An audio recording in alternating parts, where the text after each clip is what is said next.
¿Tienes tos con mucosidades y no sabes cómo aliviarla? Aquí tienes 4 remedios naturales. La tos es un mecanismo de defensa. Tu cuerpo expulsa mucosidad y patógenos para protegerte. Puedes ayudar a tu cuerpo con miel, un antibacteriano natural que calma la garganta y reduce la tos.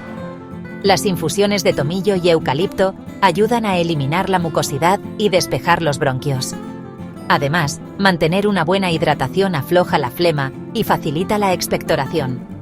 Los baños de vapor abren las vías respiratorias y alivian la congestión. Prueba estos consejos y dime cuál te funciona mejor. ¿Tienes otro remedio casero favorito? Te leo en los comentarios.